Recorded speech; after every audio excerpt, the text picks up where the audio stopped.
Welcome. Today is Wednesday, July the 27th, 2022. This is a Board of County Commissioners regular meeting. I have here in the room with me Kelly McNicholas Curry, my fellow commissioner. Steve Child is zooming in from home. Greg Poshman is home ill, and Francie is out of town. But we've got three, so we have a quorum. So I'm going to start the meeting with, are there any deletions or additions to our agenda? There are no additions or deletions to the agenda. Yeah. So the next section of our agenda is public comments.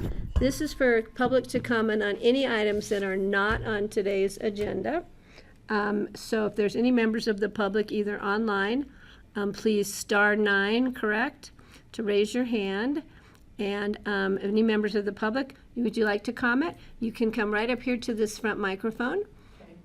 And please give your name for the public record, and we'll give you about 3 minutes. Thank you. It's nice to have you in the room. Thank you. I'm Debbie Strom, and I'm from Redstone. I actually have two hats on today. First one is to represent the Redstone Historical Society. And this is kind of a last-minute opportunity that we have to capture the Coke Oven tour with Ron Sorter, who, I don't know if you all remember him, but he dedicated 15 years to getting the reconstruction, I shouldn't say that, restoration of the Coke ovens. And he will be in town for SEVEPA, Environmental Protection Society's 50th anniversary. And along with that will be Daryl and Jane Munsell, who've written several books on Redstone. So I thought we should take advantage of this situation, and I talked to Chris Treble at Versatile Productions, and he's done a video before for the roads, Pitkin County roads, back when they were doing before and after the restoration. And it's just a little short video, not really edited. And I thought we should take advantage of this situation. And Chris has said he could do raw footage and interview Ron and the Munsells. And possibly, I was thinking of Ernest Jerabaz too. And just the raw footage would cost $1,500. Then I would try, the Redstone Historical Society would try and get grant money in the future and be able to produce a video for schools and a trailer that we could use for other purposes. So are you here seeking funds from the board to help support that? So John, what is the process we would? The board has a couple of options. We do have funds appropriated for the board to respond immediately to requests like this, and you could give direction to staff.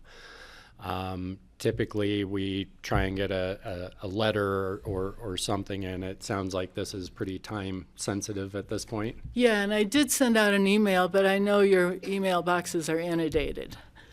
And so if the board did want to support this, my recommendation would be to use $1,500 from your discretionary funds. Otherwise, we would need to bring it back into a future meeting. And when is the SEVEPA anniversary party at Sunfire Ranch? It's the 22nd of August. 22nd of August. Uh-huh. And so that would be the time frame of the filming? Yeah. So we could bring it back to a Board of Commissioners work session discussion, maybe on August 9th, unless the board wanted to move forward on it today with just the three of us. I need information about the balance of our account, because we have spent a bit of it this year. So yeah, and I don't have that right in front of me. I believe, though, you have at least $6,500 left in that discretionary account right now. After we've paid for our contribution to the UN Mountain Summit. Yeah, yeah. Okay. So do you want to put it on the agenda for the 9th when we have a full board?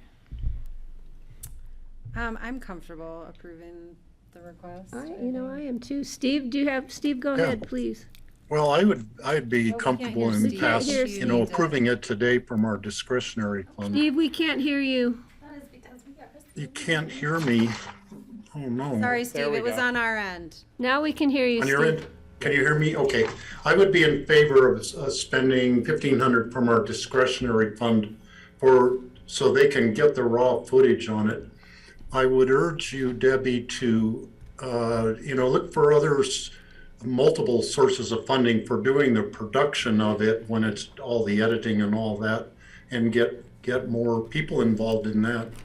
I agree. You could certainly come back to us at that time, but I think, you'd have plenty of time to be looking for other supporters too, because Yeah. it sounds like a good project and would be really a good addition for the Historical Society to have that video. Yeah, and already the Coal Basin Ranch, I think it's called, Trina is up there, and they're interested in helping to fund it. And I thought we could approach the Scenic Byway, since we're right on the Scenic Byway there. Yeah, I'm definitely supportive, and we're trying to archive more and more of our historic preservation issues throughout the county. Either, through Yeah. the Upper Valley and the Mid Valley and the Lower Valley. So this would be a great contribution to that library we're trying to create. Mm-hmm. So, yeah, I'm supportive. So John, can you direct, and then, So we will need a letter, and we'll probably need a W-9 from the Historic Society for that distribution too. We are a 501c3, and I'm not Okay. familiar with that procedure, but I'll look into it. Yeah, and- Somebody will be that's helping you with that. I'm Okay. sure. Yeah. Okay. Yeah. yeah, and should we just direct her upstairs to Charlotte now? So I'll send yeah, Charlotte okay, an so email. that's your first hat, which was successful, Okay. and your second hat. Okay. The second one is that, and this is as a resident and a biker up there for over 30 years, that the chip and seal, and especially since there's no shoulder left on a lot of our highway, and it doesn't look like we're going to have a bike trail in my lifetime. And I would really like to consider you all to consider, and I speak for many bicyclists, to put more attention to the shoulders between BRB and the Marble Turnoff. So we would need, that's a state highway, so we would have to direct that comment. Can you ask Brian to just pass that on to CDOT? 'Cause Yeah. It's a Colorado Department of Transportation highway. Okay. But we can reach out to them through our Public Works Department and ask Brian just to say we've had a concern from a citizen about shoulder access for bicycle use. Wonderful. Yeah. Okay, perfect. I know there are places that it's going to be narrow and no what, but there are other places where there's room. And can I just understand the problem a little bit better? Is it widening of the shoulder or a clearing of debris? Well, it's Or as though both? every time they chip and seal, they make it a little narrower. And when they redid the highway, I think they didn't pay as much attention to the shoulder as they had in the past. John, did you have something more you wanted to? No, I was actually going to say the same thing. In the past, when they've repaved and such, we've had some luck. They have some real physical limitations on getting shoulders in there, and then the chip and seals tend to fall off or crown off as they do those, and I suspect that's what you're kind of Yeah. talking about. Right. Yeah. Make it for a rather wild ride on a rather wild Yeah. road. Well, it's also a sense of community. Yeah. So let's see if we can just pass something along to the Colorado Department of Transportation, and just ask for some response back, and we'll keep you posted. But is there anything else we can help you with? No, that's it for now. So I'm going to ask, before you leave the building, upstairs on the third floor, when you go up, it's to your far right. There's the county administration offices, and Charlotte is right there at the front desk. Okay. So if you can just provide her any information you might have about your request for funding. Okay. And she can let you know exactly what she needs. Okay. That would be great. Thank you. Okay. It's nice to see you. Thank you. Yeah, thank you. Okay, any other members of the public wishing to comment on items not on today's agenda? We have nobody online. So we need to,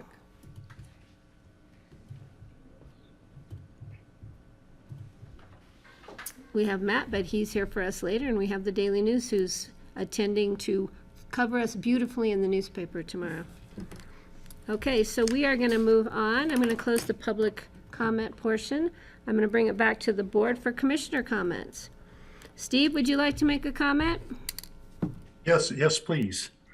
I want to remind everybody that if you own property, you most likely have one or more species of noxious weeds growing on your property. And this is a good time of the year to be out there if you have not already been out there working on your weeds.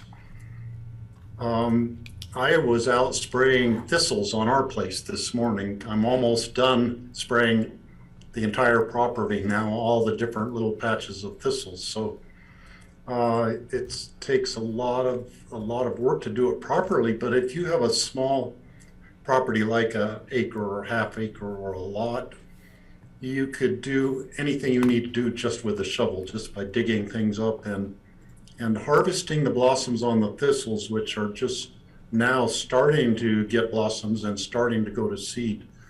So you don't want to just chop something down and leave it lying on the ground, because they will still go to seed right where they lie.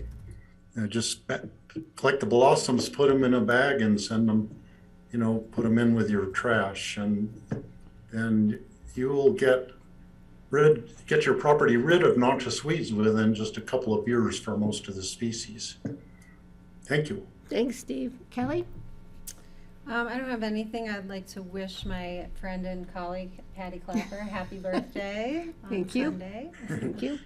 They're having a fair in Carbondale in my honor. It's called Mountain Fair.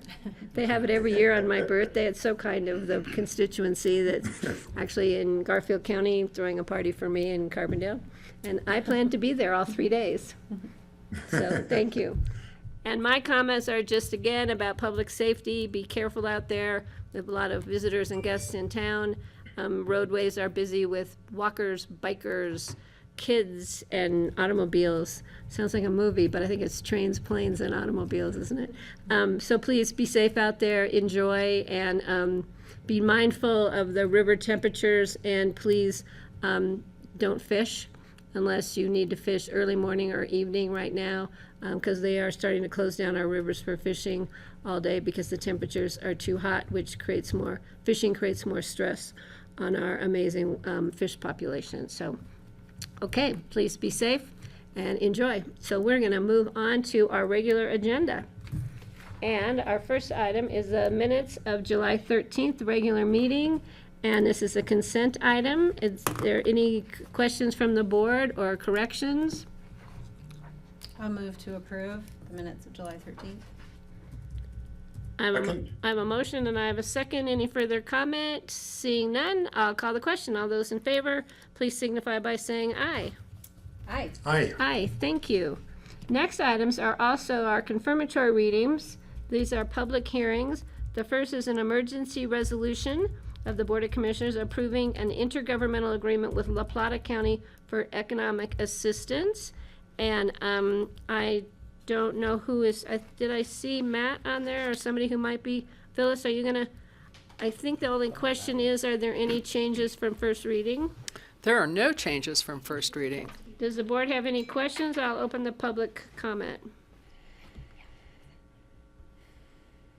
Okay, this is a public hearing. Are there any members of the public wishing to comment on this item on our agenda?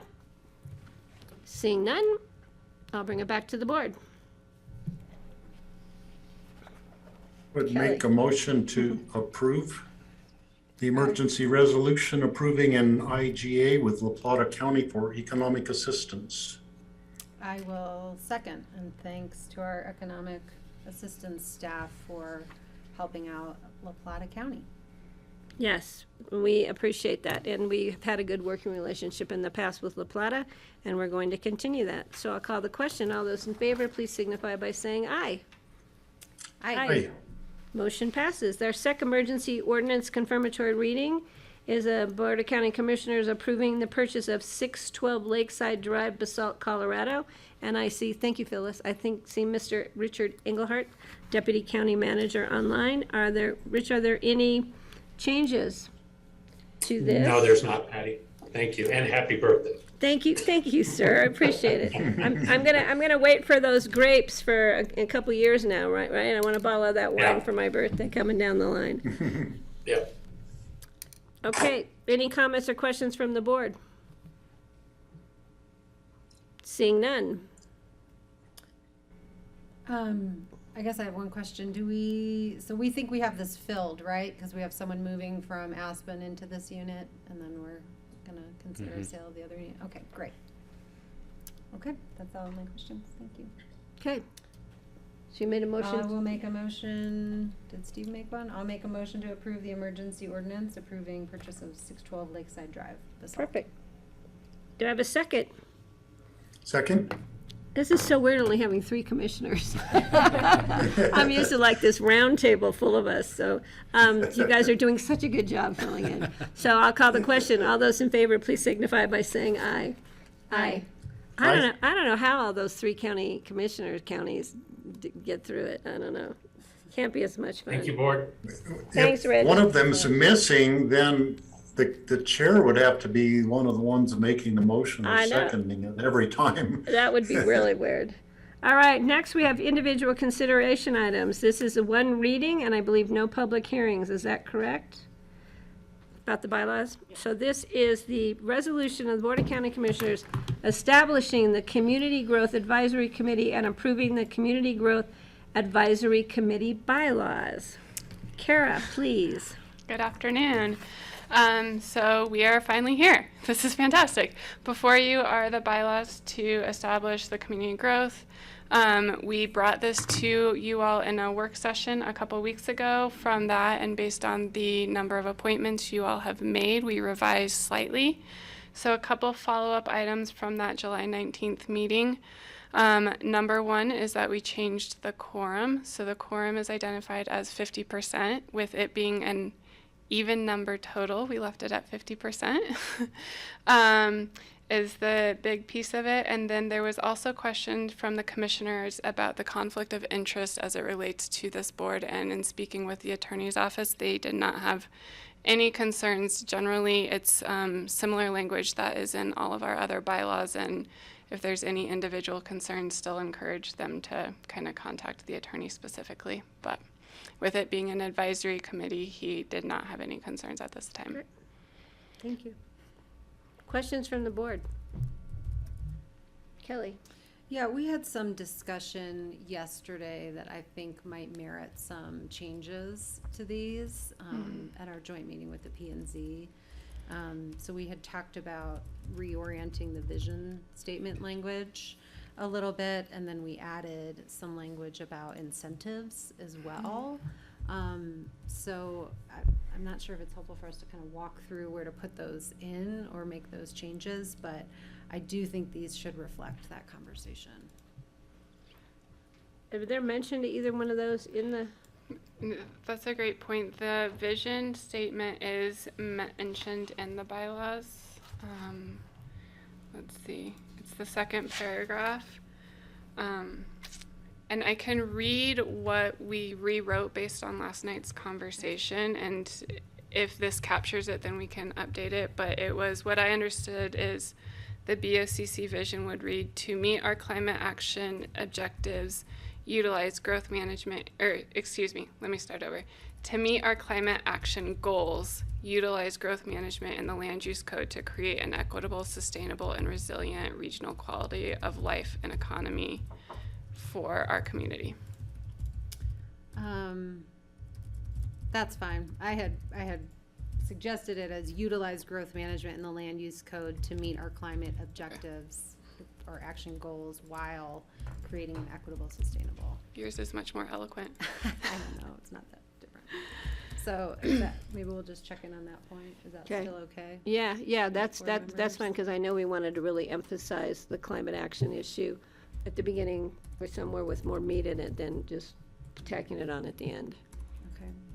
So let's revise that language, and we'll include that as part of the bylaws as we move forward. And the other was the addition of incentives to, We don't have a provision in here, I believe, that speaks specifically to, oh yes, we do. So under Article 3, Section 1, Number 1, to make recommendations to the BOCC and the Planning and Zoning Commission regarding land use code amendments to limit and mitigate the impacts of development on the community, I would revise to be to limit, mitigate, and incentivize. That doesn't work. No, But I could to- rework that to bring in the incentive piece. Right. good catch, Like Kelly. incentivized solutions. Yeah. You know, something like that. It also lives under policy section 2, number 1, where that reads, working to identify limitation and mitigation strategies. I think we should put that in there as well. Based on your direction, could I redline it and then run it by you all? This is a one read, so Right. We I wanna think, get it done, right? I'm comfortable with just making those clarifications and moving this forward. Okay. Me too. Steve, are you okay with that? Yeah, I'm good with that. Okay. Anything, Kelly, good catch. We don't need a public hearing on an informal resolution, right? There is one other addition from the last work session. I think, Steve, this was your comment. We did add in the provision about a minority report as well. That Okay. was not in there initially. Great, that's important. Okay. All right, I will make a motion to approve as amended, the resolution establishing the Community Growth Advisory Committee and approving the Community Growth Advisory Committee bylaws. We'll second the motion. Great, Thanks, thank you. Steve. Any further comments? Just very glad to get this going. I was gonna say, Yeah. Thank you for all your efforts, Carrie. You've done an amazing job, as always. We appreciate it. I'm not leaving yet. I know, we're not leaving it. You're not going anywhere. We can thank you again. right? Okay, all those in favor, please signify by saying aye. Aye. Aye. All right, the next is the biggie. Resolution of the Board of County Commissioners appointing community members to the Community Growth Advisory Committee. And we have, after a great deal of effort and time, we have reviewed 68 applications. We appreciate the community coming forward, taking the time and energy to apply for this committee. And the board did discuss these members at length, and with changes coming and going, and we finally settled on a number of 26. And we are very, very happy to have them coming on board with us. So are there any questions or comments from the board as to the committee that we have selected? Steve has his hand. Steve? Patty, on the list where the names are listed, it looks odd to me having one name entirely in caps and another name with lowercase. For Rick Stevens' case, it's lowercase first letters. I think we should have that standard, just have capital for the first letter and all the other lowercase on all the names. I think it would look better and look more professional that way. Okay, we can correct that. We want Jennifer and Rick to be on the same level as everybody else.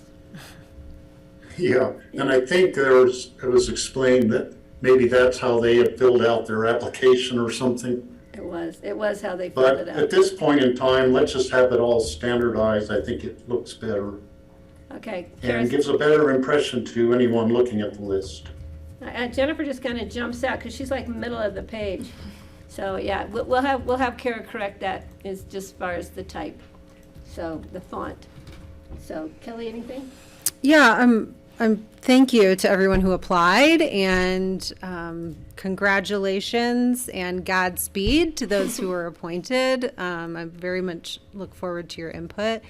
I would just say, what's difficult about these processes is trying to really get a very inclusive process established, and I just would urge everyone involved to always keep in mind maybe the people who aren't at the table as well, and what those perspectives might be. We don't have a whole lot of diversity, racial diversity here. I don't see a lot of folks represented from the Latino community, which, you know, we struggle on all of our boards, and I'm sure there's others who have been left out, or we just didn't receive applications or from. So that's something I would urge, so that the recommendations that come to us are very holistic and representative. Thank you. Steve, please. I'd add on to that, the work of this committee is really very important for the future of our community and our effort to achieve our climate action goals. And I know that we are asking a lot of everybody on the board. There will be lots of reading for you to do, lots of homework, lots of meetings for a 6-month period. We want to compress it into a short time so it doesn't drag on and on. So I thank you in advance to all of the committee members for the work you're going to be putting in, and we are going to listen very carefully to your recommendations. And I urge all of you, if you might be a little bit shy speaking up in a committee meeting where there's other people there, don't be shy. We want a diversity of opinions. Even if your opinion is different than other people, it's important to put it out there and have a discussion about it. And you might bring up something that other people haven't thought of, and you might think it's unimportant, but it might end up being very important. So don't be shy in the committee meeting, just jump right in and rub elbows with everybody else on the board. Okay, I just want to respond. We did receive an email from someone who was concerned about some family connections of our members.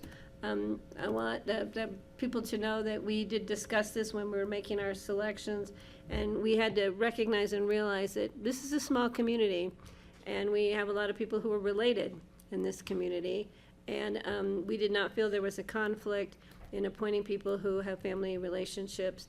But if there becomes, we're very clear with our conflict of interest inclusion in the bylaws, as we have with all of our committees, and as the Board of Commissioners has in the Home Rule Charter, that if there's ever an issue of any concern as to a conflict with family member or business investment issue, anything like that, that we ask people to step up and either speak with the county attorney or speak with the people they're sitting with on boards or commissions to verify or clarify their position and concerns. So I want the public to know that we were very careful in discussing that when we appointed the members of this committee. So I think that we addressed that, and we feel confident that it's not going to be an issue moving forward. Okay, bringing it back to the board. All right, I'll make a motion to approve the resolution of the BOCC appointing community members to the Community Growth Advisory Committee. I'll second the motion. Great, thank you, Steve and Kelly. All those in favor, please signify by saying aye. Aye. I think this is a list I'm going to keep. All right, moving on. Thanks, Kara. Thank you, everyone. We appreciate it. Aye.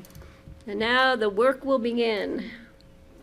So next And we have 20 pages of blank pages in the packet right now. yeah, that was from all the lists of people. It's just symbolic. I printed it out and made scrap paper out of it, so you know, because it has these cool little lines on the middle of it. Next is an individual consideration. These are first readings set for public hearings on August the 10th, 2022.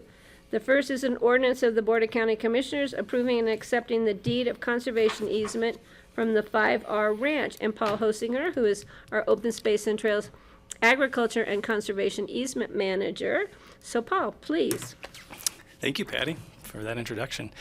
And I'm pulling up some maps right now.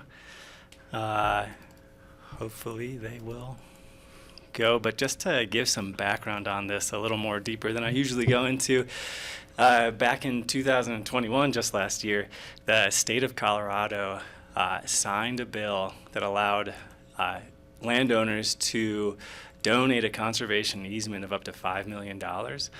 And then landowners who couldn't use that tax liability or to offset their tax liability with that donation can transfer that tax credit to other folks. So once that legislation was signed back in June, of last year, it opened the door for a lot of good conservation in the state, and this project is a direct result. It came to us from Tom and Rose Rupert, who own the property there. They have 79 acres. They had put it on the market and started a conversation with Dale Will, our acquisition manager. And Dale said, you know, we have this new tax creditability. We could pay for the transaction costs to get you to the point of that donation. We won't spend any of our funds for a conservation easement if you would go that route with us. And they said yes. So, and they're wonderful people. They are online. They have my login, so it's under Paul Holsinger. But I'll bring them in a moment. And I'm going to share my screen here. Hopefully, maybe not.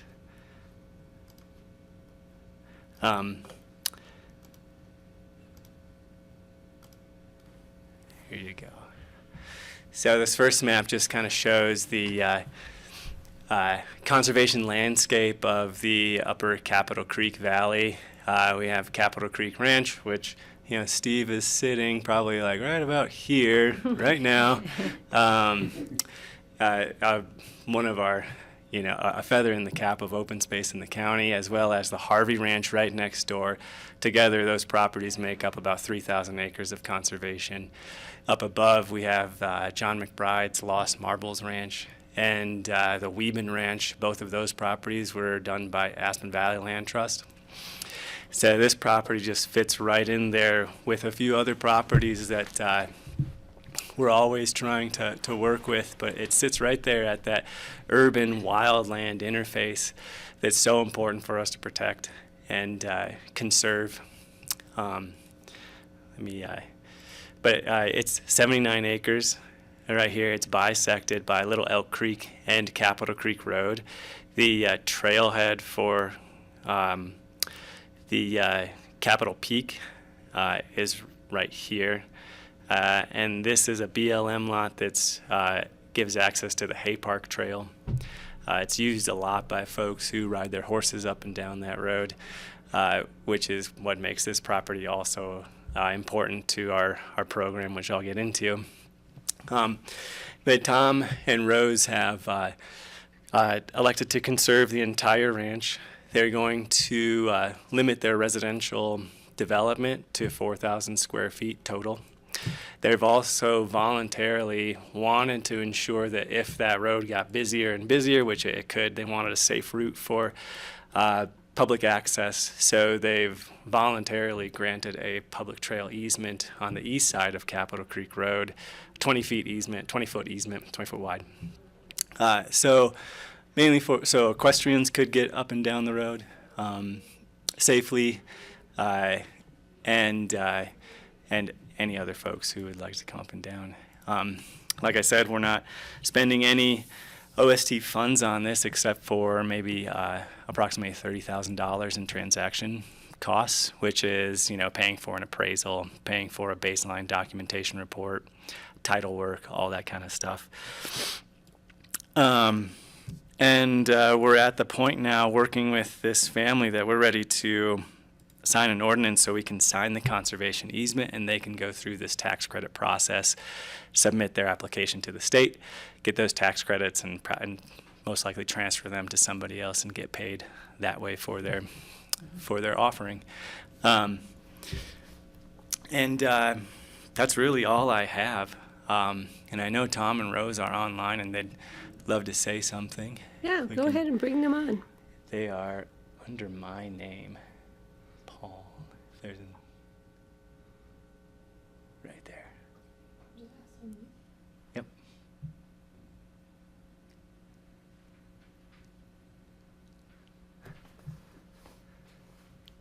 I'll say something. Oh, there you go. Are you there? We're we here. can't get the video right now. Let's see. Maybe we'll try it again. It says that the host has disabled our video. Oh. But It's okay. We can still hear you. okay. Hi, everybody. Hi. Hi, Tom, this is Steve. Hey, good to see you. I've been kind of out of the picture for about the last year. I've been sick with the COVID, but I haven't been to the ranch yet. But Steve and I have been neighbors for about 50 years. Oh, there I am. There you are. And I've been a resident of Pitkin County probably for, oh gosh, the whole time, 50 years at least. And anyhow, we really are into conservation. We're into preserving all of our wildlife. We do some hunting, but we do a controlled hunting in the herd that we have. It runs throughout our valley. But we do protect all of the animals. We have pasture for them. It's just great. We love it there. We're just getting older, and we would like to keep the ranch, but we would like to sell off the development rights because we're not into developing the ranch. It's a nice place as it is, and that's why we're applying for this conservation easement. Well, I think we all want to thank you, not only for your thoughtfulness about preserving this beautiful piece of property from development and protecting the wildlife, but also for your concern about public safety on the road there. You're multifold in your thoughtfulness to this community, and it's greatly appreciated. Well, thank you. We've had a couple of horse wrecks, cars hitting horses with riders, just in the last few years. And it seems to always happen right in front of our house. I was in the horse business, Steve will tell you, about 35 years.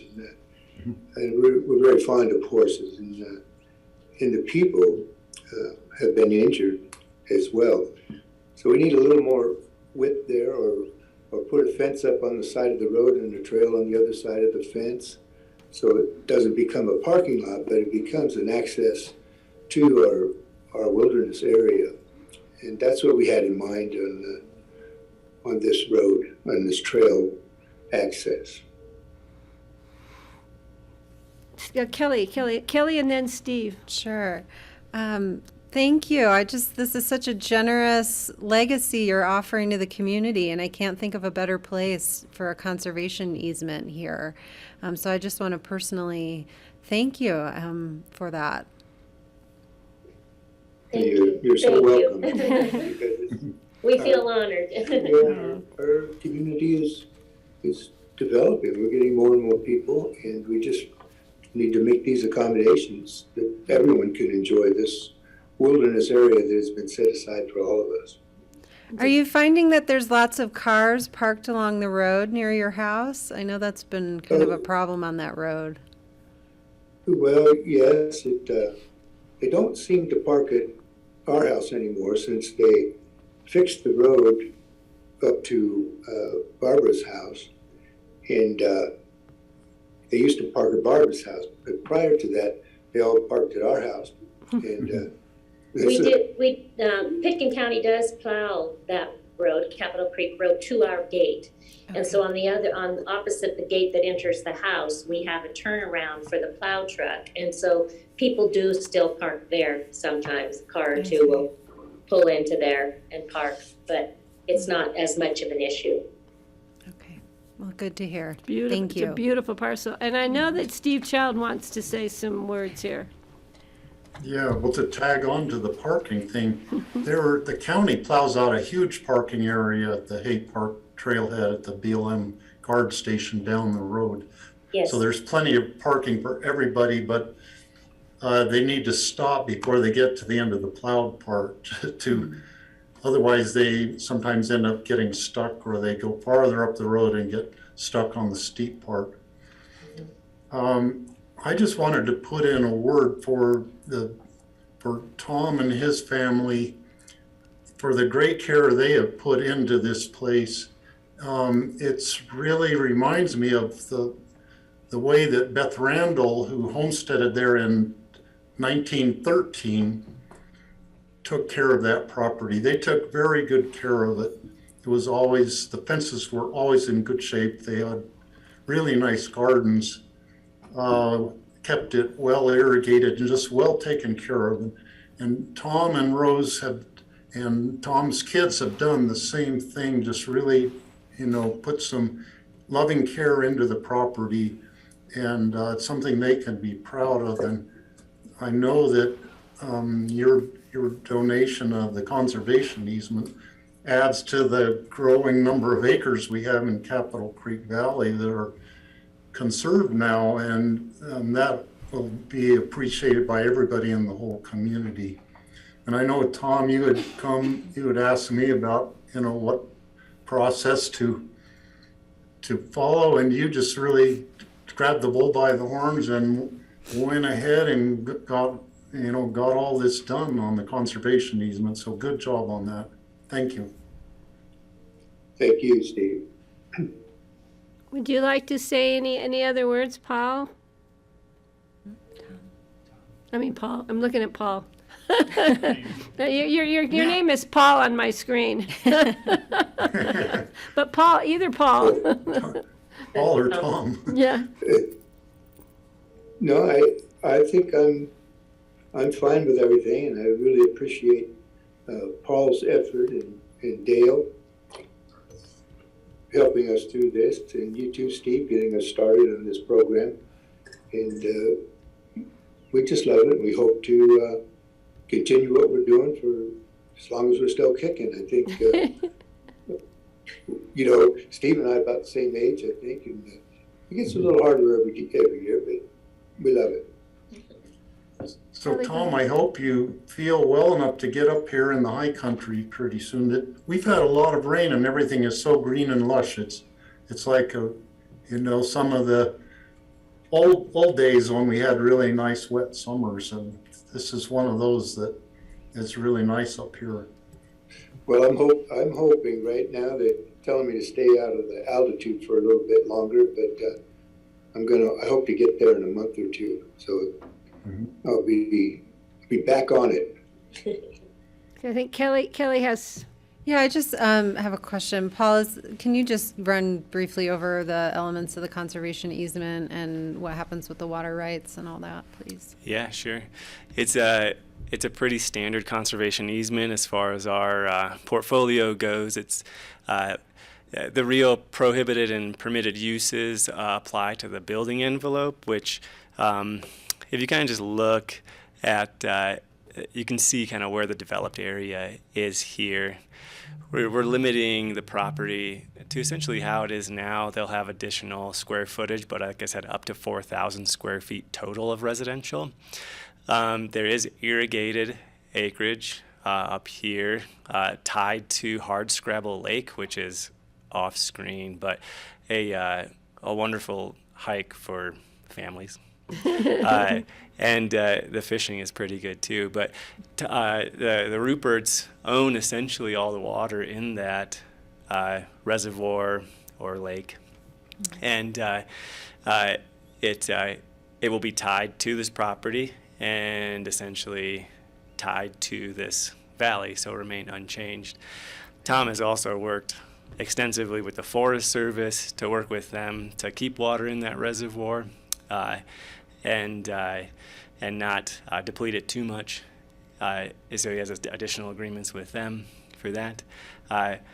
Also, there's a riparian area along Little Elk Creek here. They have a pond, and it's pretty wide. Once you're on the road here, it's a thick willow, alder, just a beautiful riparian area that's really important for wildlife, and so we're keeping that protected as well.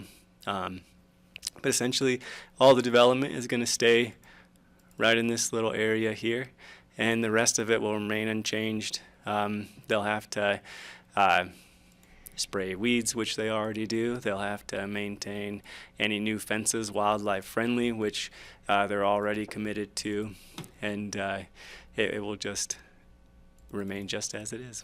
Perfect. Wonderful, thank you. Mm-hmm. Whose residence is the one at the bottom of the screen there? So this is Barbara's. That's what Tom was referring to. That's Chris Broad owns that now. Oh, Chris Broad owns it. it was Barbara Reese, I think. Yeah. And I will say, I did make one mistake on the ordinance. I labeled the address as 8,000 Castle Creek Road. I'm going to change that to Capitol Creek Road. So Important. He's had Tom Castle already Creek, told me about he's had it. Castle Creek Road on his mind for quite some time now. Yeah. I know, you can tell which ordinance I used. We have Castle Creek later today, yeah. That's right. That's all. It's been a real pleasure working with Tom and Rose, and I really hope that he can make it up to the ranch, and we can get this done.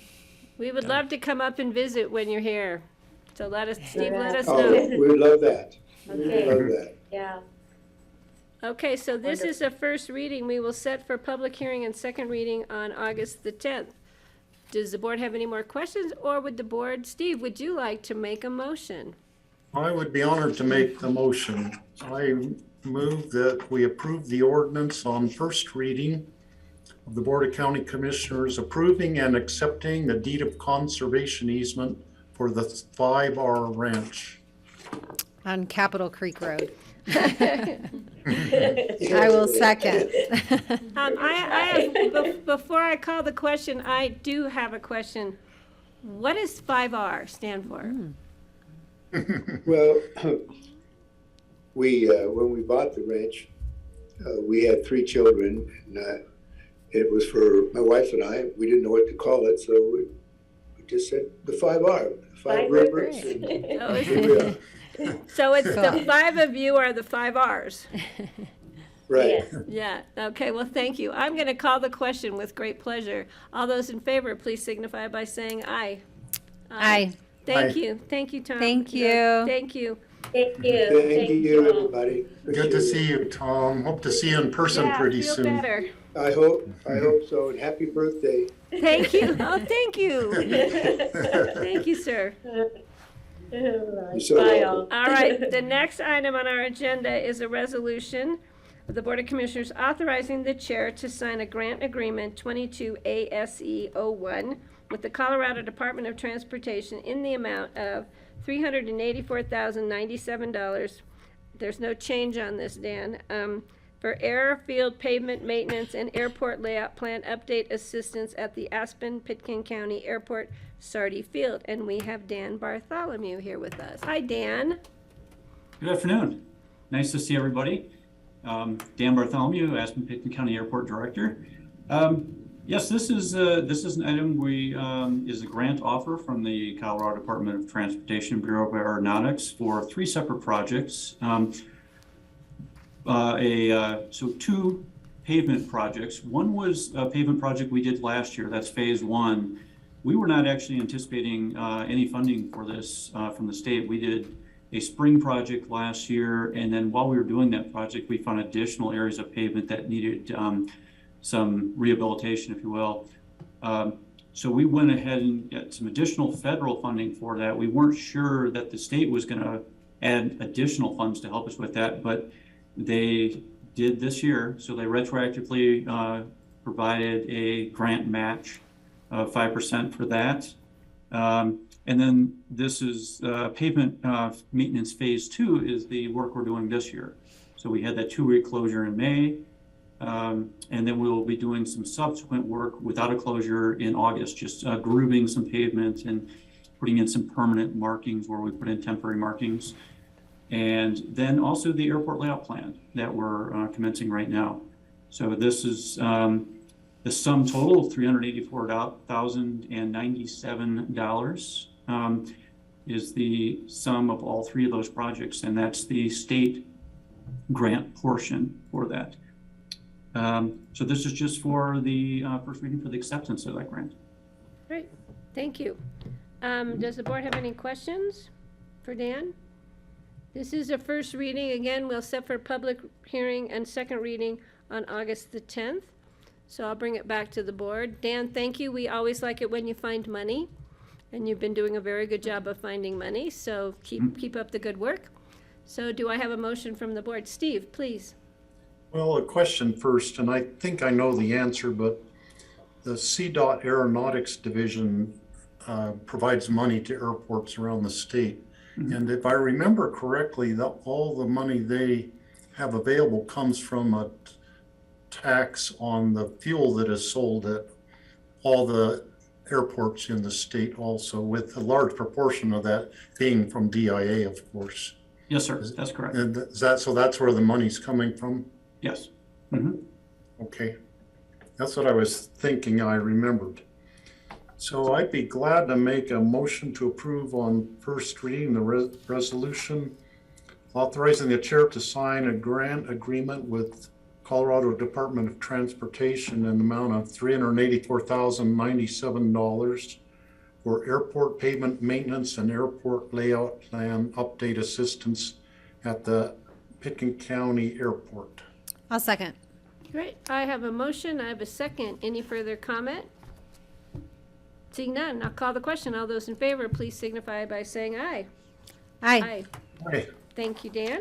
So we're Thank you moving, so much. we're moving on to individual consideration items. This is a public hearing, one reading. This is an application for transfer of the Redstone Castle liquor license from Redstone Castle LLC to RC Ownership LLC. This item is to be continued until August the 10th per the applicant's request. It appears that the applicant would like to be present for the hearing and was unable to be here today. So before I ask for continuance, this is a public hearing. I'm just going to see if there's any members of the public wishing to comment on this item today, even though it will be continued. I'm seeing none. So I will continue the public hearing with the continuance, but I do need a motion to continue. I'll move to continue the application and public hearing for the transfer of Redstone Castle liquor license to August 10th. I'll second the motion. Great, I have a motion, I have a second. All those in favor, please signify by saying aye. Aye. Aye, thank Aye. you. Okay, now we start our public hearing second readings. The first is a resolution of the Board of Commissioners authorizing acceptance of the State of Colorado Department of Local Affairs Administrative Planning Grant to facilitate the development of a strategic plan for the Greater Roaring Fork Housing Coalition. And we have Ashley Pearl here with us today. I should have made that shorter. No, I like those long titles. They sound so official. So are there any changes to the existing item before us? There are none, except we have received a contract from the state, which seems to be a very standard. Oh, microphone. There are none, except we have received a contract from the state. So, and that is attached in the packet. It's a very standard contract with DOLA that we've seen before. Perfect. And we appreciate Dole. This was not Greg Winkler's final item. This was Greg Winkler's final item, and we're very grateful. And it's not that Greg has passed away, he's just moved on. And we make it sound so mournful. He has gone into retirement to write his great novel, to paint his masterpiece artwork, to write a Grammy Award-winning song, and I don't know, maybe be a farmer. I don't know what else he's thrown in there, but we love Greg Winkler. Okay, so this is a public To hearing. play Mark Twain in Yeah. any Yeah. requested And public Romeo and appearances. Romeo and Juliet, we don't know what all he might. So this is a public hearing. Are there any members of the public wishing to comment on this item? If you are online, please hit *9, and that will raise your hand. Seeing none there. Any members in the room and members of the public wishing to comment? Seeing none, I will bring it back to the board. I will close the public hearing on this item. Bring it back to the board for comments, questions, or motion. I'll make a motion to approve the We'll make a resolution motion. authorizing acceptance of the State of Colorado Department of Local Affairs Administrative Planning Grant to facilitate the development of a strategic plan for the Greater Roaring Fork Housing Coalition. Does Ashley want to give any updates on I'll second the coalition at this motion. point? or- On said coalition, Got a motion and a second. Any updates on this coalition and how well it's working? it is working very well. We are considering a name change, which we have not officially announced, but we are considering something that's more representative of the greater Roaring Fork Valley, including the Colorado River Valley, because we've had really active participation and from those Colorado River Valley communities that we would really love to partner with. and they've been observing all of our meetings. And as our work plan consolidates, and with this grant, as our strategic plan consolidates, I think we'll see more members and some interest from the private sector as well in joining and supporting the coalition moving forward, because now there's a really, people can understand what we're trying to do. So we'll continue to build that out, and I think we'll have more updates coming soon to the board. We appreciate your effort, and we want the people of this community to know that this is one of the efforts Pickens County has been actively pursuing as part of our concern about addressing affordable workforce housing within the Roaring Fork Valley and along the near Colorado watershed, I-70 corridor. So thank you. So public hearing. Any members of the public online wishing to comment on this item? I think you opened. We already, I already opened and did closed that. it. I was just making sure. Sorry, I went out of order here. Kelly threw me for a loop. Okay. Yeah. How about a motion? I made a motion and Steve seconded. And I seconded it. How about if I call the question? How about if we get to that? good. All those in favor, please signify by saying aye. Aye. Aye. Aye. Thank you, Ashley. Thank you, Ashley. you. Yeah, All thanks right. a bunch, Ashley. Let's go to the next one. I'll try and keep us more in line here. This is an ordinance of the Board of Commissioners approving and accepting the Conundrum Creek Road Trail easement. This is the first of three, right, Paul? Yes. And we'll take each separately, each public comment. I can open the public comment on all three at the same time, but we will take votes on the three individually. Correct. Any changes to any of these three easements? No, the only change that I had to make was that I'm going to share my screen just so. So I'll clarify for the public, Paul, while you're looking. This is all, these three conservation easements are all part of the approval the board gave for the Highland Bavarian subdivision. There was one that is concerning the road, the Castle Creek parcel, the Mesa lot, the Conundrum Creek Trail easement, and the Conundrum Creek Road Trail easement. Correct. Yeah. So yeah, this is all And associated. the other one is the Castle Creek Road easement. Castle Creek Road. Okay. We're calling it the Castle Creek parcel. Parcel. It was Castle Creek lot before, but since it's a separate parcel, we've changed that name. That's the only change. But this is all associated with that land use approvals for this property. And in that process, just briefly, we are obtaining some public assets, which are this Castle Creek parcel conservation easement, as well as a conservation easement on this north pink area and this southern purplish area. This was an expanded conservation easement through our extensive negotiations all along Castle Creek, which runs through the property this way. And as well as we're also getting this Conundrum Creek Road Trail easement to ensure public access into the future. But like I said, nothing has changed, but I'll answer any questions you all have. Does the board have any questions specific to any of these three easements or comments? I didn't love this approval, but always happy to accept positive land interests on the county's behalf, and still hope for some kind of trail to be able to experience the former ski runs and enjoy the view of the lodge at some point in the future. Yes. If and, not on this parcel, a different parcel. Yes, and I have my own issues, but we're moving it forward at this point. So this is Steve a has his hand up, Steve? too.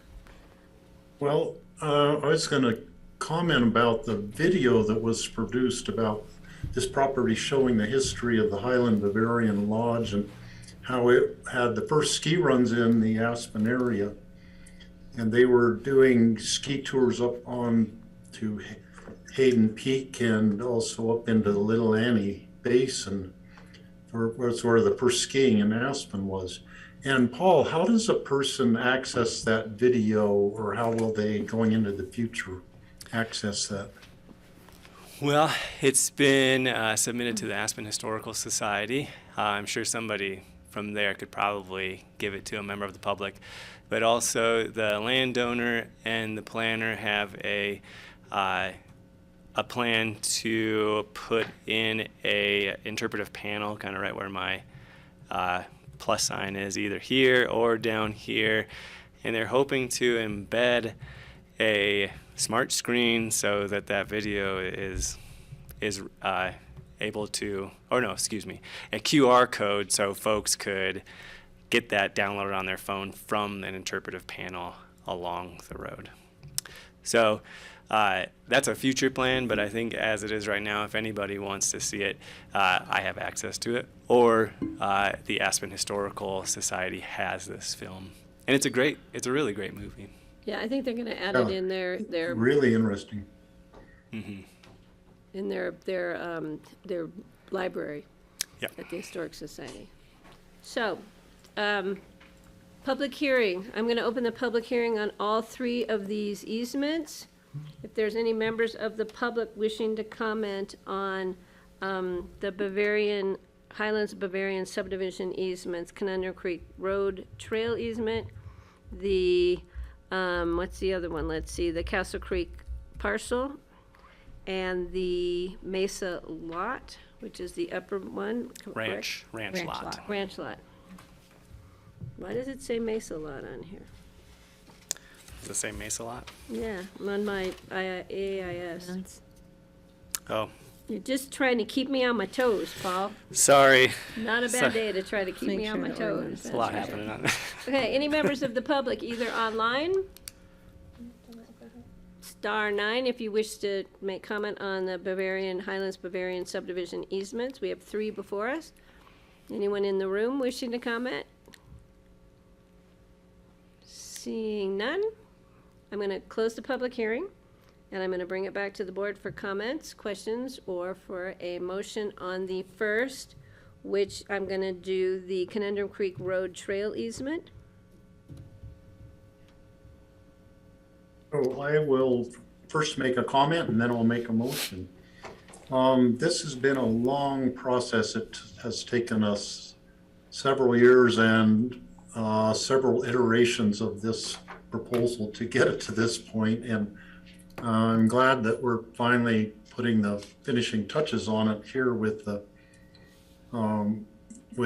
trail easement and the conservation easement on the other 2 parcels. So I would like to make a motion to approve the ordinance of the board approving and accepting the Conundrum Creek Road Trail easement. I'll second. Okay, any other comments or questions? Seeing none, I'll call the question. All those in favor, please signify by saying aye. Aye. Aye, thank you. Aye. All right, the next one, we're gonna do the conservation easement over the land for the ranch lot. Correct, Paul? Yeah, it doesn't matter, right? But it's the conservation easement for the ranch lot. Parcel, and then the ranch lot. Well, I'm going backwards because I already did conundrum. They're in order on the agenda. Okay. So I'll go okay. ahead. Go Next ahead, 'cause in they're order, different order on number, the okay. AIS. Yep, on the agenda, You did number it to me 11. again. I will make a motion to approve an ordinance of the BOCC of Picken County approving and accepting the deed of conservation easement for the Castle Creek parcel of Highland Bavarian subdivision. Thank you. Second the motion? All those in favor, please signify by saying aye. Aye. Aye. Now I'm gonna get to the ranch lot conservation easement. Do I have any questions or comments on this easement, or do I have a motion? So I'd be glad to make a motion approving the ordinance of the board, approving and accepting the deed of conservation easement for the ranch lot of Highland Bavarian subdivision. Thank you. I'll second. Thank you. All those in favor, please signify by saying aye. Aye. Thank you, Aye. Paul, we got it done. Thank you. I'm Appreciate so it. excited to get that. All right, now we're moving on to the resolution of the Board of County Commissioners approving Colorado State University Extension Memorandum of Understanding with Pitkin County. And Paul, you're not going anywhere. Hi. No, and I'd like to introduce, well, you all know Drew Walters. He is the Open Space and Trails Agriculture Specialist. And immediately to my right, I have Carla Ferrand, who is the Northwest Interim Regional Director. I'm glad you had to say that one, not me, because I extension. haven't been getting them right all day. So. For CSU Extension. Okay, Yes. got it. Yeah, and nothing has changed since first reading. Again, this is a memorandum of understanding between Pitkin County and Colorado State University to finally bring back some extension services to Pitkin County. We had this in mind when we hired Drew on as an agriculture specialist. He came from Garfield County as an extension agent. He is, we're going to dedicate at least 20% of his time, which is 1 day a week roughly, to extension services, so he is an asset to the community. And this memorandum just puts that into writing. And I'll let them make any comments. Okay, either of you, we're excited about this Yes. because it's been a long time. I remember when I first moved here 42 years ago, having the Colorado Extension agent, here, hands-on. So it's great, and we know that you're going to be helping out throughout the valley, which we think is perfect because, as we all know, weeds don't know property lines or county lines, and neither do any of the issues that we are dealing with in preservation of our lands, so it's important. So would either one of you please have something to say? Well, I think this is a huge move historically because it's been since 1994 that Pitkin County's been able to say that they have their own extension. So that's kind of cool. Historically, that's kind of a really nice date to know. It's been since 1994. You've had Pat McCarty here once in a while. You've had Jeff Piper here also, interim doing this, but it's kind of nice to see that you have a staff member who's going to take on this 20%. And as he's here, I see this growing. And I know the board has some other ideas of how they wish for this to grow, but I think working with Paul and helping this grow and build this program in the community again is going to be an awesome asset for Pitkin County. We're excited. Drew? Yeah, I'm, echoing Carla, very excited for this. It's definitely, at least in my realm, really exciting to be able to work with producers up here and the public in general already over the last few months. So I look forward to continuing to do that. Well, I think we're also excited that since we poached you from Garfield County, we're still sharing you a little bit. Yes. And we appreciate Yeah, that. we can't say that for the other positions. Yeah. We just bring them all in. But anyway, this is a public hearing. Are there any members of the public, either online or in the room, who would like to speak? If you're online, please *9 to raise your hand. Seeing none, I'm going to close the public hearing and bring it back to the board. I have a question. Kelly, yeah, please. What kind of demand are you seeing for different types of programs? Like which programs are people most interested in?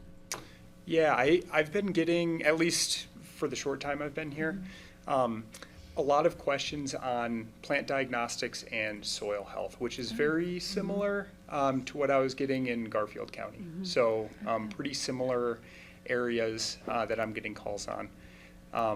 The one area that I haven't been getting as many calls on as I was in Garfield County is tree questions. And I'm not 100% sure, I haven't really dove into it yet, but my assumption is that maybe there's a little bit more support with tree services up in this area than there is down in the Rifle area, and things like that. So, but yeah, very similar need based on what I'm seeing from the general public.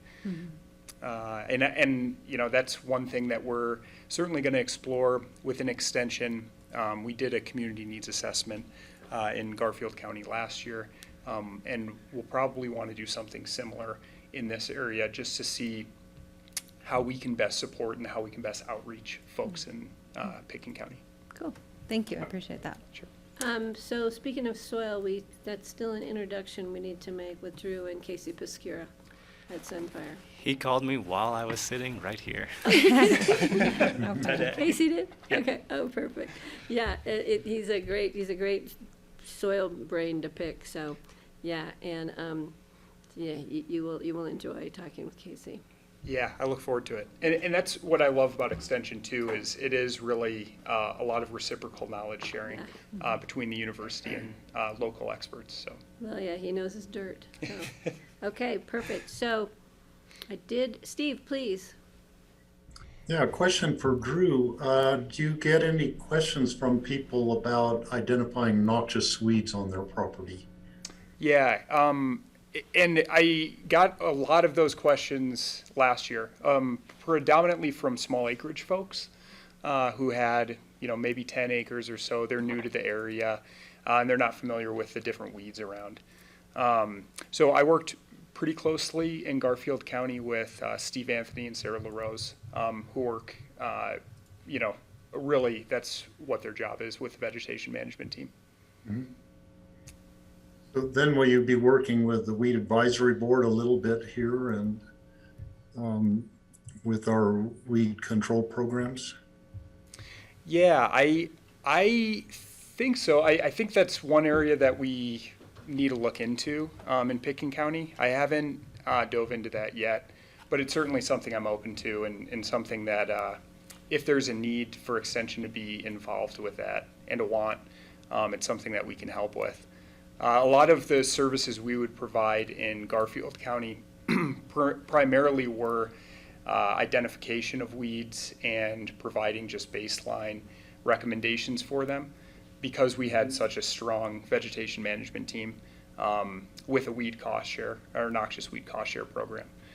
So we were, a lot of our work was educational as well as being able to help out their efforts in identifying those noxious weeds and to see if they were part of that cost share, to see if they could apply. Yeah, and Steve Anthony was one person who Garfield County stole away from Pitkin County at one time. Yes, yeah. I was gonna mention that, but yeah, I think we're still a few up on them, but yeah. So I did open and close the public hearing, right? Mm-hmm. I'm gonna bring it back to the board for hopefully a motion. I'm looking to Steve. I'll make a motion to approve the resolution approving Colorado State University Extension Memorandum of Understanding with Pitkin County. I'll second. Great. Nice to meet you both. Yeah. And Steve, please. Yeah, comments.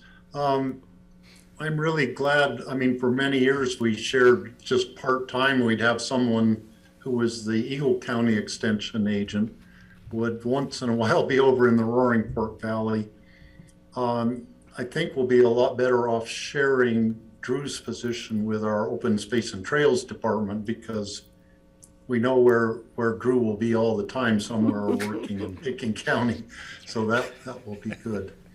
Yeah, we are planning to put a lot better system for us. Yeah, we're planning to put a locator on him. It's already there. I remember the day many years ago, we had a very strong 4-H program in Pitkin County, and we had a county fair, just like most other counties in the state. And with kind of a resurgence of a small production agriculture in Pitkin County, I'm hoping that we maybe can start doing some of those activities again. I don't want to put pressure on you at all, Drew, but if it's something that kind of evolves from, having you here, and if we hear people asking for that kind of a thing, I think we should start, maybe looking into it. Well, Steve, we talked about this the last time, and they used to have it at the rodeo grounds in Snowmass, and I'm honing up on how to make good pie crust.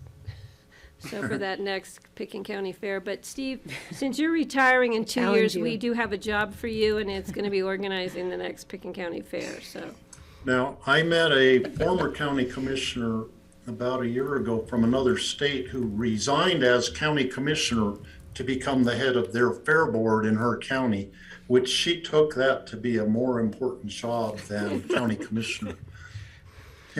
Yeah, but you do know it comes without any pay or benefits, so.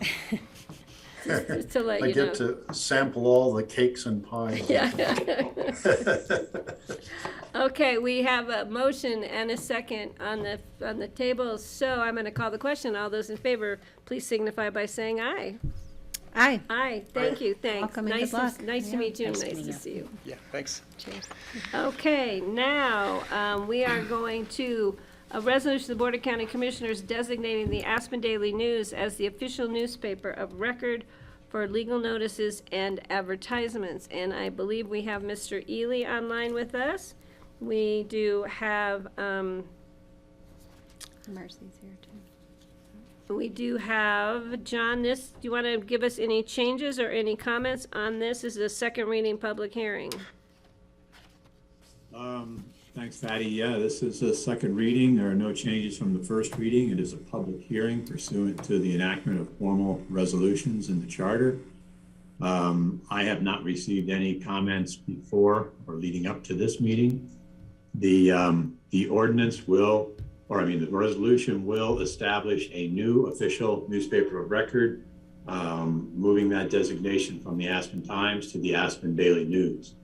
The qualifications and requirements for legal publications and legal newspapers as defined in state statute, as well as for official newspapers of record defined in our home rule charter, are all satisfied by the Daily.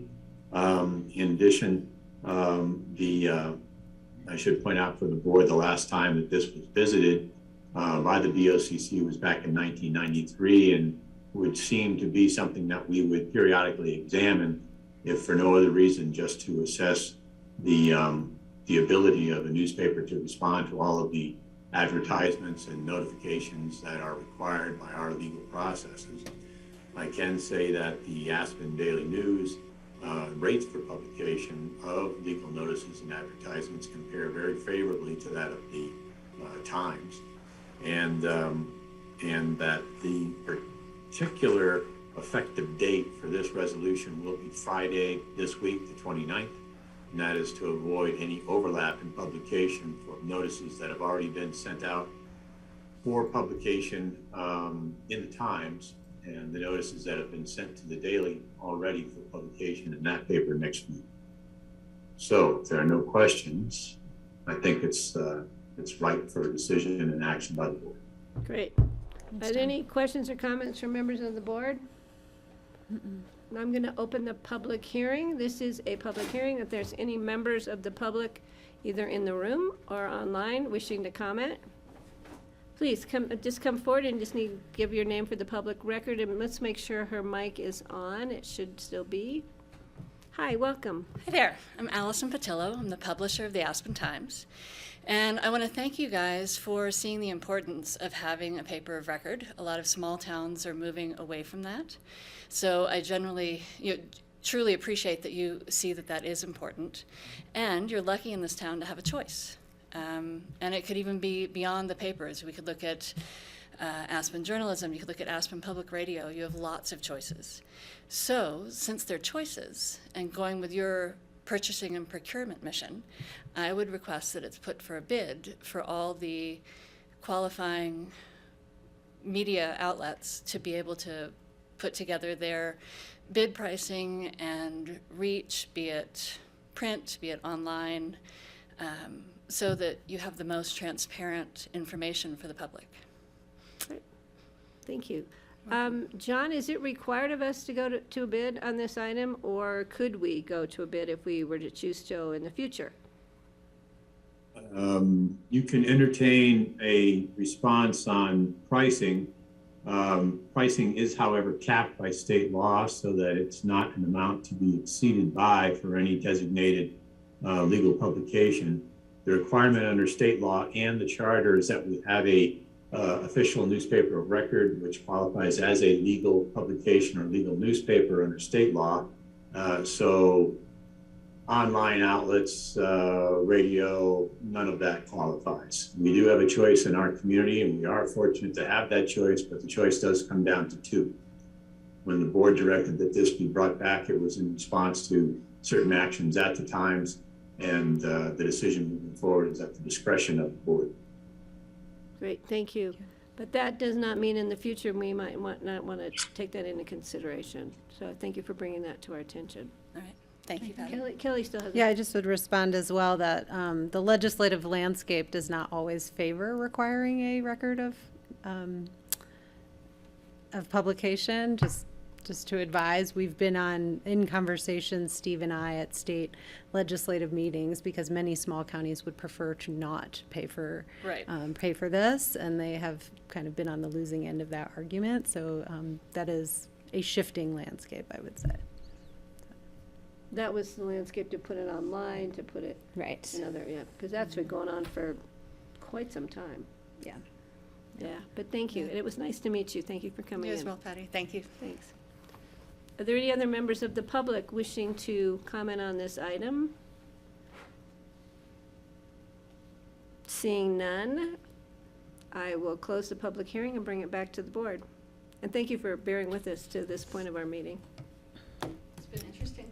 It's been short. Not everyone is as lucky. Yeah, you probably thought you were going to be spending hours and hours with us. So we have closed the public hearing, bringing it back to the board. Steve, do you have any comments or questions? Yeah, please. Yeah, comments. We started looking into this because of certain actions that happened at the Aspen Times that really caused a kind of a loss of faith in the many members of the public and of our board in the editorial actions and the actions by the ownership of the Aspen Times. I hope over time that the whole community will regain trust in the Aspen Times and that they will take actions to help us to show that they are totally trustworthy and that they can regain the trust of us and of the public. And maybe some point in the future we would put it out to a competitive bid. And since the last time was in 1993, I think we probably should review this record of publication item more often than every several decades going into the future. Yeah, I agree with you, Steve. Kelly? Anything else? I was going to make a motion. Yeah, I'm going to make one comment, and I was going to make the same comment about, the fact that the Times has been part of our community for well over 100 years. Well over 100 years. I personally do not, when I first moved here, that was the highlight of the week, was getting the Wednesday Aspen Times, generally at the bar at the Red Onion, having it sold to you from the little kids from the school-age kids going, restaurant to restaurant and retail store to retail store throughout downtown. So hopefully we'll bring the Aspen Times, will come back and gain the trust of the community, which I think will happen. It just will take some time and effort, but I'm looking forward to that and hopefully being part of it. So I'm going to bring the question back to the board for a motion. I'll make a motion to approve the resolution designating the Aspen Daily News as the official newspaper of record for legal notices and advertisements. I'll second the motion. Okay, any further comments or questions? Seeing none, I'll call the question. All those in favor, please signify by saying aye. Aye. Aye, motion passes. Thank you. Thank you all for being here. All right, next we have resolution of the Board of County Commissioners approving a memorandum of understanding with the State of Colorado Office of Children, Youth, and Families for the Pitkin County Collaborative Management Program. Lindsay, Matt, and Phyllis, is this a group effort here before us? I'm here for this one. Lindsay's out right now, so I can take this one. Okay, Matt. Yeah, thank you. Good afternoon, everyone. I'm Matt McGowan. I manage our Adult and Family Services for Pitkin County. Today we have a second reading for a resolution to approve an MOU with the State of Colorado to approve for our collaborative management program that's led by Aspen Family Connections. There's no changes from our first reading, and just a reminder that this is a grant that the State Department of Human Services gives to Pitkin County. It's passed through to Aspen Family Connections and supports a lot of our programming and case management that we have. to try to help prevent child abuse in Pickens County. So I don't know if there's any questions or further explanation needed. Feel free to ask any if you have Great, any thanks. questions. Thank you, Matt. Steve, Kelly, do you have any questions or comments? Any changes from first reading? None. Okay, so this is a public hearing. I'm going to open this to the public for comment. Any members of the public in the room wishing to comment on this item? Any members online, please *9 to raise your hand. Seeing none, I'm going to close the public hearing on this and bring it back to the board. I have a tangential question. Have we designated a deputy of Human Services? So there has been a proposal around that, and I think very soon we'll know whether or not there would be a reorganization that's attached with how we look at that position.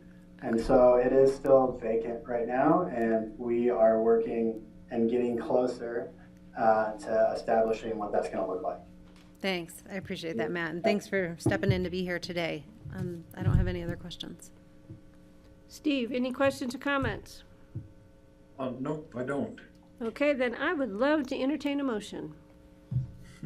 I'll make a motion to approve the resolution approving a memorandum of understanding with the State of Colorado Office of Children, Youth, and Families for the Pickens County Collaborative Management Program 2022-2023. Second the motion? Great, thank you. I'm going to call the question. All those in favor, please signify by saying aye. Aye. Aye. Thanks, Matt. Nice to see you. Thanks, Phyllis, for being here. Thank All you very right. much. Shall we just keep rolling, guys? Yeah, Well, get started. I just want to refill my water. Okay, I'll be right back. I'm going to move slowly. The next item on our agenda is land use actions. This is a resolution denying the long appeal and affirming hearing officer determination number 001-2022, approving the, Leslie, how do you pronounce it? Lindrit. Lindrit LLC activity envelope amendment and site plan review. And this is the result of a meeting the board had 2 weeks ago? Right. Do you want me to, happy to? Yeah, if you want to just do a summary. Yeah, so the neighbors, Liz and Jerry Long, appealed the hearing officer determination.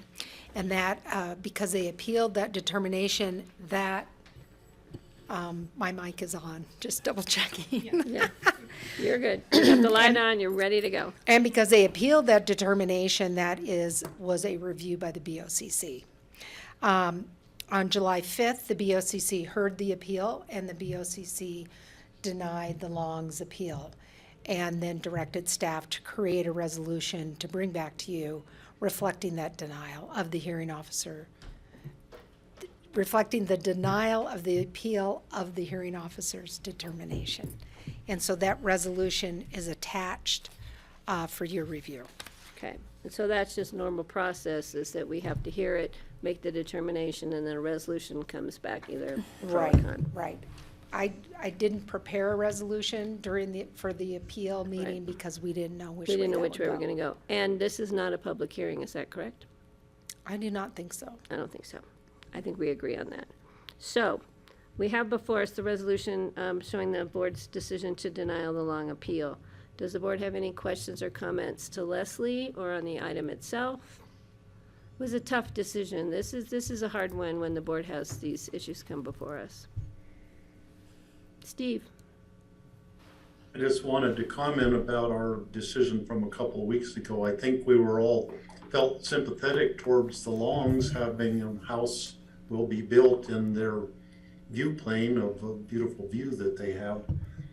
But the hearing officer totally followed the land use code and followed the proper procedure, and there was absolutely no fault that we could find in the way she reached her decision. And so that's why we followed the procedure, and there will be a house built there, and I hope that the family building the house I can't remember their name now, but Baronka or some name like that. Rabasas. And the Longs will be able to be good neighbors and get along going into the future.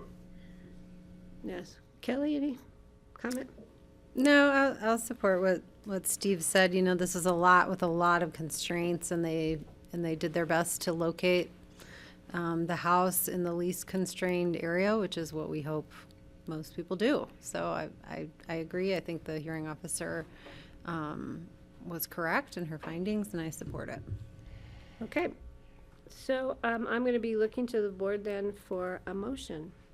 So I'll make a motion to approve the resolution denying the long appeal and affirming hearing officer determination number 001/2022, approving the Lindret LLC activity envelope amendment and site plan review.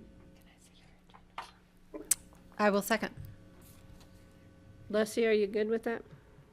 Yes, I am. Thank you so much. Okay, I'm going to call the question. All those in favor? Yeah. Just to clarify, is this really the first hearing officer determination of the year? Yeah. It was. Oh, I know, I noticed that surprises too. me. That's how often we have them. That's why these decisions are difficult.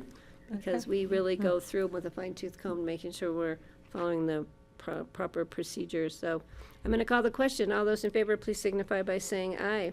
Aye. All right, Aye. now, believe it or not, my two members of my board, who I so appreciate your being with us today, but this is the last item on our regular agenda other than open discussion. And this item, it's my understanding, is a one reading, no public hearing, and it is a no action necessary by the BOCC. Is that correct? And so Yes. Leslie is here to tell us what action we don't need to take. I first want to just correct, the agenda said allocating 2021 commercial growth Oh. management. This is 2022 commercial growth management. So this is, What's it? Do we need to? Do we need to amend the, is Mr. Ely still on the line? Yes. Do we need to amend it? John, do we need to amend the agenda to reflect the change in that title? Sorry, I was having some computer issue. No, you don't need to amend the agenda. Okay, thank you. The Thanks, Kelly. title on the agenda item summary says 2022. Okay. Yeah, it's an error. Leslie just pointed that out. You can move forward, yeah. Okay, but let's make sure we're doing it clean. okay, so the code provides for the Planning and Zoning Commission to be the decision-making body that allocates growth management allotments. But the code also requires that that allocation comes to the board as a informative piece, a resolution to you, telling you, just informing you that the P&Z is allocating commercial allotments.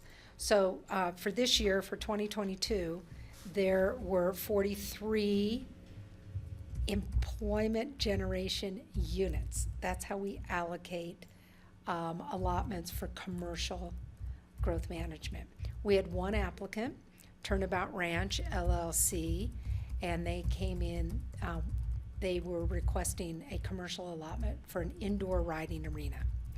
So they were requesting 5.2 employment generation units for this 20,000 square foot indoor riding arena. The threshold is, the minimum threshold is 24 points. They scored 24 points. We had one applicant. Therefore, because they met the threshold, the P&Z voted unanimously to provide them their allotment. And this resolution is the resolution before you. Well, it's really the P&Z's resolution with the BOCC memo attached, informing you that this action took place. And then the scoring chart is attached to the resolution. So an indoor riding arena is considered commercial. You think it might be agriculture, but we don't have an agriculture GMQS. Well, because it's not It's not residential. Right, and the basis of this is not, there will be horses boarded there, there will be classes, there's a whole program behind the vision of the property owners for this riding arena, which you will see. It'll come back to us. At the whole package, the whole development proposal will come to the BOCC probably mid-November, and we will be looking to set up a site visit with you for this. Because I've heard it's very extensive. It's big. Yeah. Kelly? This is the first time I've seen this in 4 years. So I'm not quite sure what to think about with employment generation units. Can you define it, explain that to me a little bit? Well, you know, the way growth management is set up, for residential, it's based upon square footage of what someone is either building or an addition to their existing residential unit. And then for commercial, it's based upon how many employees will be generated by commercial development, and there's only so many employee units available on an annual basis. So this is, so there's 43 employment generation units available, and then you back into what you're generating by the size of your commercial, not only by the size, but by what that use generates. So what we did with this, in 2016, an indoor riding arena was proposed and approved and has been developed up Snowmass Creek Road, the Rochelle Lane indoor riding arena, Linda Cameron. And what she did is she did an analysis of other kind of horse operations riding arenas in the valley. I think she even reached down to like rifle and parachute.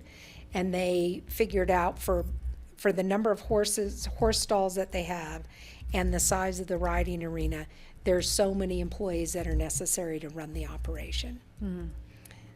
And we use that formula again for this. And why use that instead of square footage or something? I don't know. I don't know. Well, my question Part of the is, just maybe John Ely can answer you. not sure I understand that part of the land use code. Yeah. So Yeah. And It's as you said, it's very rare. Someone who's doing a commercial development also has the opportunity through the code to make a pitch that they're not going to be generating any employees. For example, there's some mini storage units going up behind the Snowmass Conoco.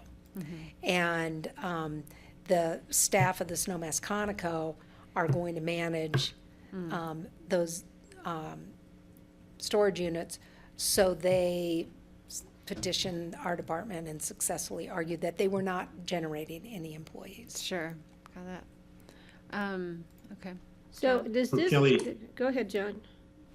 The idea is that because there are many variations in activity, and the land use code only categorizes so many of them, that there are some activities that just don't fit within a particular pigeonhole that we've created. And so we afford the property owner the ability to have an independent calculation of employment generation, such that we can charge them an impact fee that's appropriate for the actual activity and the actual number of employees that are generated. Sometimes that activity is so unique that the board will require an audit done some period of time after the activity or the improvement has been completed to verify what the property owner has submitted as what he believes or she believes to be the actual employment generation.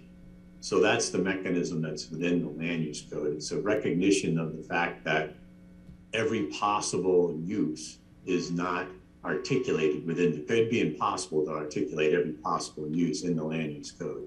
So we have the ability for this independent calculation for employment generation. And at what point is the mitigation fee collected? in the process? The fee is always collected at a building permit or a development approval, or a development permit for the change of use where a building permit is not needed. Okay. Okay, And yes? you will see a discussion of that when you have an opportunity to look at the full application, because they are proposing employee dwelling units on the property. And so as part of their growth management application, there's an incentive to add employee housing. And so that will also be, that's part of this growth management application. They were scored positively for that, but that's part of the bigger development package that you'll also see. Okay, thanks. Who's the planner? Glenn Horn. There's somebody who's very knowledgeable. Yeah. Because this is very complex. Steve, please. I had questions about the affordable housing and the employee generation. Do they, because it says 5.2 employee generation units, do they have to provide mitigation or housing for 5 employees? Yes, yes. And so they have proposed deed restricted or covenant restricted employee housing units on the property. Or they could have provided to mitigate that with our employee housing impact fee. But if you provide housing, the way the scoring goes, you have the opportunity to gain more points if you provide housing on site. Yeah, and then I noticed they only got 2 out of a potential 3 points on that. And Right. then I thought, well, maybe their affordable housing thing wasn't that, I mean, it didn't get 3 points, so it wasn't like the top score they could have gotten. And so that made me wonder if, what kind of an affordable housing proposal they are making. So I guess we'll see that going in the future when they bring it back. Yeah. We'll have to go through a whole approval process in the future.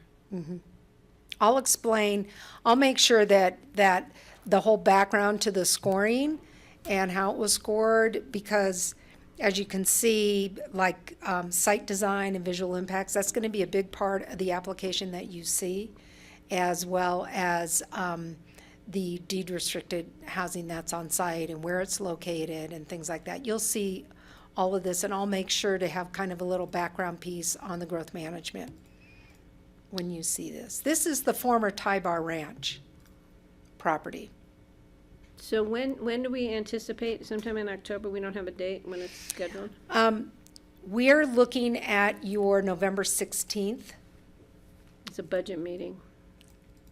Isn't it, John? day. It's usually the end of budget though, right? I need to look at the calendar, but that would probably be a regular meeting, so I don't It think is, that. but is it, do we start?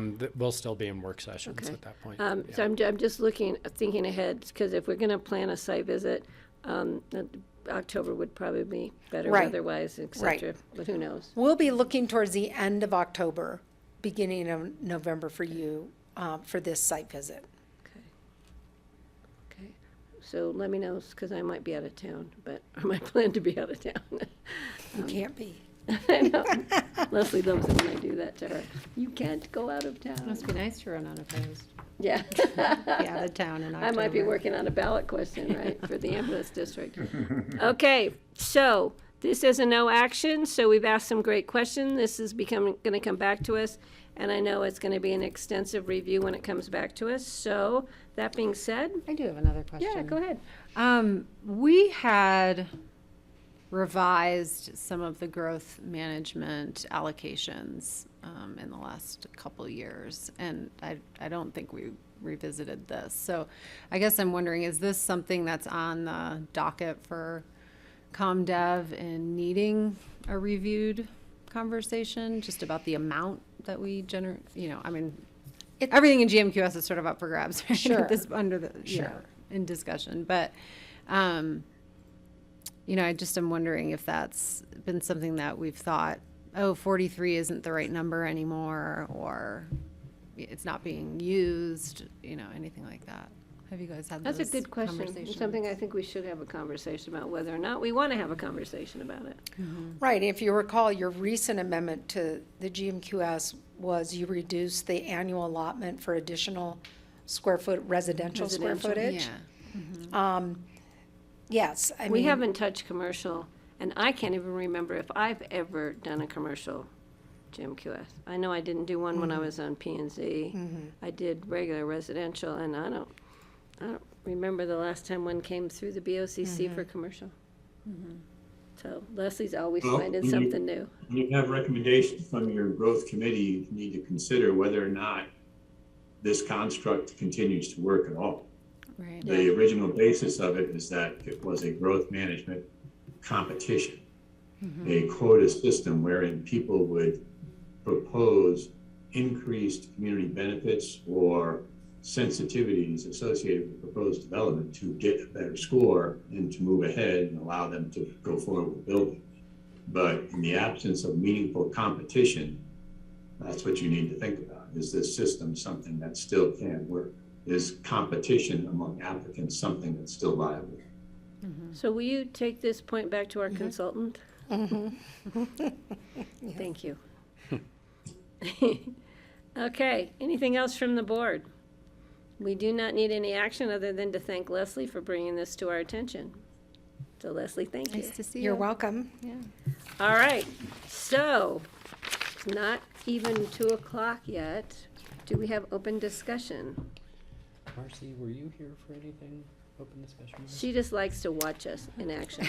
I just want to make sure I didn't forget something that you're here for. I do not have anything for you. Okay. I do have something. We are celebrating our employees on the 28th, which is tomorrow. I cannot tell you how saddened I am that I won't be here. I love this event, but I had to make arrangements to go see a specialist down in Denver. So I will be enjoying the sights and the scenery of downtown Denver, Colorado tomorrow while you guys are all celebrating our amazing employees. Steve, it appears that it'll just be you and Kelly. I'm hoping that you will be there and that we have thank yous for staff. And so hopefully you and Kelly can determine, I think both of you should, if you would like, be able to speak tomorrow at the event. And then honor our employees who have been with us for many, many, many, many, many years in some cases. So I just want to make sure to bring that to your attention. Steve, you'll be there? Yep. Cool. If I'm well, I'll be there. All I'm right. feeling good, pretty good today. You look terrific. I think you're going to feel terrific tomorrow, Steve. Okay. After seeing Tom being a long haul, Yeah. Tom Rupert being a long hauler COVID, makes me feel much better. What nice, Because I know exactly how he feels right now. nice people. Is there anything either you or Kelly want to bring up as far as open discussion? I don't have any. Okay. So. I'll just say Patty and I are working separate approaches on the RET. Yes. I had a conversation with Huerfano County That's Commissioner and Administrator, and they want to endorse our effort at CCI, which I thought was really favorable, and are going to help make phone calls to other county commissioners prior to our September meetings. I'm really excited. And Steve, I have a meeting on Monday with a gentleman who's going to be in Aspen from Denver, who has been involved in the political arena for many years, both here and at the federal level and in the state level. So I'm going to start picking brains and making lists of contacts to make, to find out how to go about amending the state constitution to amend Tabor to remove the prohibition for real estate transfer taxes. And I'm going to start pushing that effort forward. I think at the same time, we're going to start here soon, pushing our interest and involvement in housing and the possibility of where we might want to look for funds for the county for housing. So we got a lot on our plate. And also, I've collected a bunch of information today about the 2014 ambulance district ballot question. I've got a list of names of supporters from that time, and I'm going to be working on that. So We're going to be busy moving forward into the end of the summer, early fall, and the election in November. Oh, and then we've got budget coming up all the way through then, too. Let's not forget that. All right, so I would be really happy to entertain a motion to adjourn this meeting. So moved. Second. I have a motion and I have a second. All those in favor, please signify by saying aye. Aye. Aye. Aye. Thank you, guys. Thanks. All right. And I did not hex it when I said we would get this meeting done sooner than later. I'm gonna text my husband and tell him he doesn't have to come into town.